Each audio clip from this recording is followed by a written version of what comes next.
Hey, what's up, guys? STS here for another simple review. In this film, we're talking about Escape from New York. Now, it took me 3 or 4 times to watch this because every time I had to stop the movie, I had to go back and forth, I had to go some places. It was time to go, but I finally got to watch this film. Fucking outstanding. I was going to say, I saw the second one, the sequel. It's been a while. Escape from LA, and I will do that for a future simple review for sure. So hopefully he'll be in the library when I go next Wednesday. So hopefully that'd be great. I'll do that review.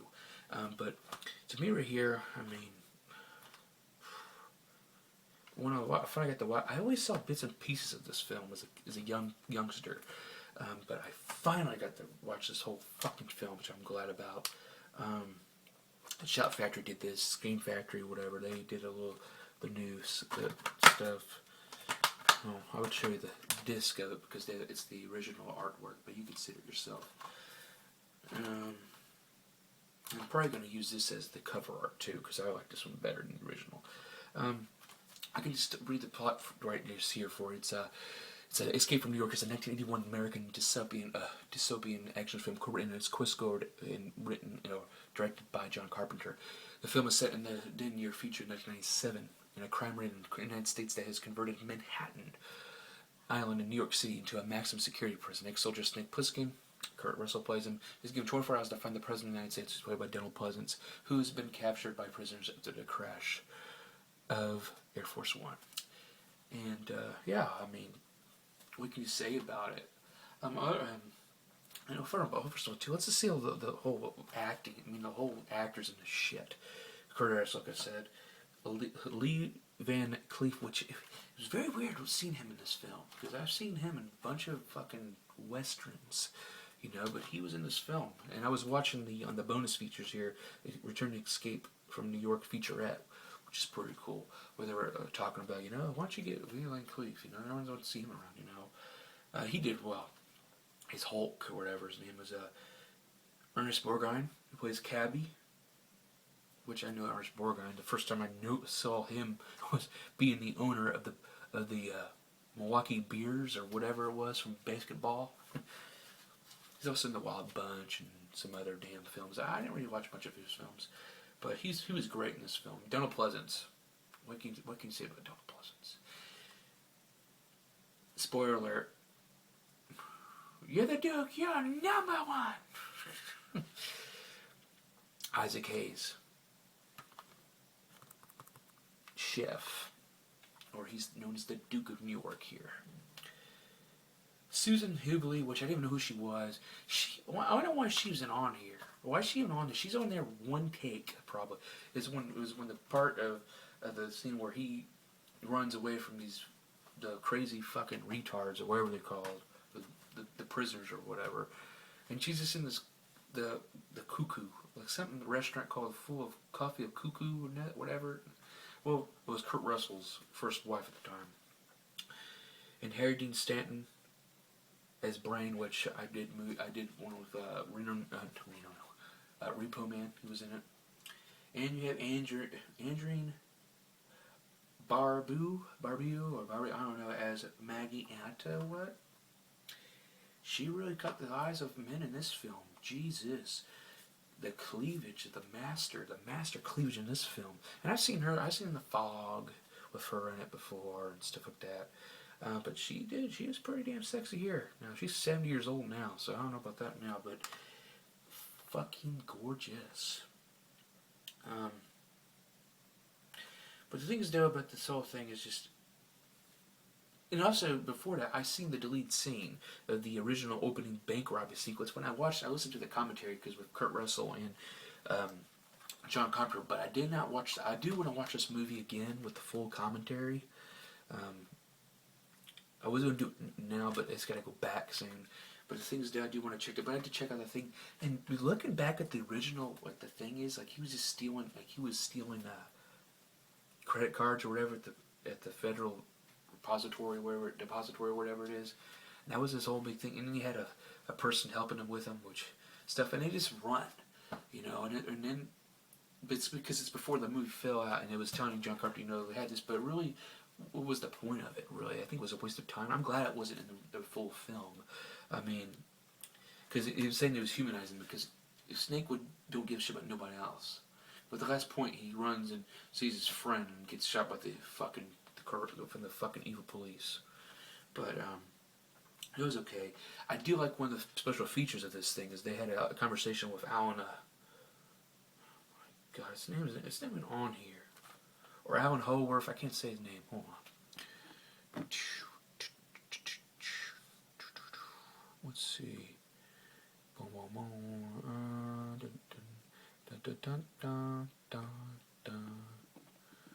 you son of a bitch. What? Here's something funny. Here's the info basically pictures the film financial backer prefer either Charles Bronson or Tommy Lee Jones to play the role of Snake Plissken. Just to Carpenter's choice of Kurt Russell, who was trying to overcome the lightweight skin image conveyed by his roles by several. Because Kurt Russell did a bunch of films back in the Disney when he was younger. And I fucking liked him, At the time, Russell was just carried as a mercenary, and his style fine as a combination of Bruce Lee, the Exterminator, and with Eastwood's vocalness. And the thing is about that Snake Plissken is probably one of the best fucking characters known to mankind. He's badass, but if you watch the original, opening bank robbery, I mean, I don't care, but it starts from the prison where he's going up there, and then they ask him, Niv Hawk, who's the prison, he's the boss of the prison or whatnot. So they have to get Snake to go, and also spoiler alert. So I mean, he goes up and goes for all this shit and everything. But I'm not gonna spoil it all. I mean, I'm just gonna say my sparks. So here we are. Sparks, yeah. Here we go. Spoiler alert, I'm gonna talk about some of my favorite scenes in this film. So if you don't want to see this, but right now, recommend this. Stamp it all the way. I can't. I don't know if I can do 10 out of 10. I'd put 9 out of 10 in this film. I don't really like rate movies much, but I love this film, and I can rewatch this film over. You know what reason why I can rewatch this film? The fucking score of this film. The score is fucking amazing. That's with John Carpenter in association of Alan Howarth, I think. I'm trying to see this if I'm saying his name right. God damn it. Yeah, let's go to soundtrack. I know it's on here. Yeah, Alan Howarth. And actually, Howarth, whatever. He did a bunch of movies with Carpenter. He did Daily Doom. He did Halloween 2 and some other stuff, but he was on the special features. They had the guy, I forgot his name, but he did Hallowed Grounds or whatever it's called with Whorehound or whatever. When they go to like filming locations like Nightmare on Elm Street and some other stuff. But he actually talked with Alan Howarth and like talking about how it was working with John Carpenter and the music, the theme song. Down, down, down, down.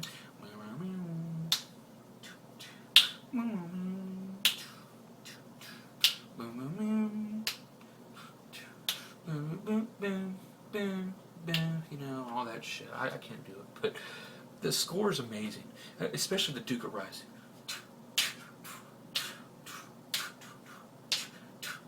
I can't do much, but the Duke of Rises and the original theme song are my favorite. But I don't know if was talking about that, and I liked what he was playing because he says he has a backover track when he plays a lot of these songs, but he also puts new synthesizer sounds with it, with the sound. And I thought that was badass. But one of my, there's something weird. There's a scene where I did listen to some of the commentary and watched it a little bit. There's a scene where Plissken, he's trying to find the president. He goes underneath the theater after he meets Cabby, and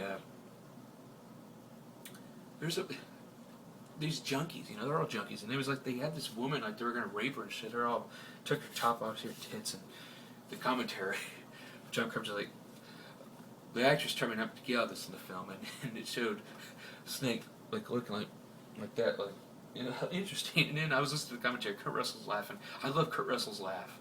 Kurt Russell's laugh is like my fucking laugh. But that was a fucking weird part. whatever parts that are there. There's a lot. Just the music and we're at the very end. Oh, not the very well. What's the name? Ox Baker, the master of the heart punch wrestler. He was in there. He was Olog, or I don't know what the fuck he was, but he faced off Plissken in this battle at this to the death, fight to the death match or whatever. Baseball bats with nails, and that was pretty cool. Kill. And that's all. Another thing, but as a young child, that was the only scene I knew about because my dad watched it. Now I was on at the time when that scene happened. I'm trying to think of more scenes. God damn it! I'm just trying to think because I don't want to spoil shit, which I am spoiling shit. But just all my favorite scenes about this. Snake's a badass, totally all the way. You the dude, like Donald Pleasence. You know, at the very end, my favorite part is say, "You're the Duke, you're number one, you're number one." Basically, the whole summit, how it all starts, this airplane with hijackers hijack the fucking thing. He gets, and then he gets into an emergency pod, which ends up landing in the damn building at the damn World Trade Center or something. I don't know if it's that building, and then Snake gets there because he got arrested, and then like, oh, we'll get this to you, and they put fucking shit in him, like he has 24 hours or he'll die if you don't do this, and he has to get the president, save him, and get this tape, whatever, which in the very end, spoiler alert, he just destroys and puts something else in. I thought that was fucking hilarious. I enjoyed that. That was fucking great. But the thing is though, in Isaac Hayes, what a badass as the Duke of New York. But yeah, I don't really want to speak much about it. I mean, I think you guys should watch it yourself. It's a good fucking film. I enjoy this a lot. I definitely recommend this. 9 out of 10. The score is one hell of a damn thing to watch this. But at the end of the day, we're out of here.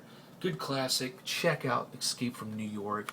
That review's kind of shitty, bunchy, because I forget sometimes though, but I really don't want to spoil a bunch of this fucking film because I think you guys should go see this shit. But I'm STS. Thank you for watching this video. If you do, watch this simple review, and we'll see you next time for the next simple review. Peace. I'm out.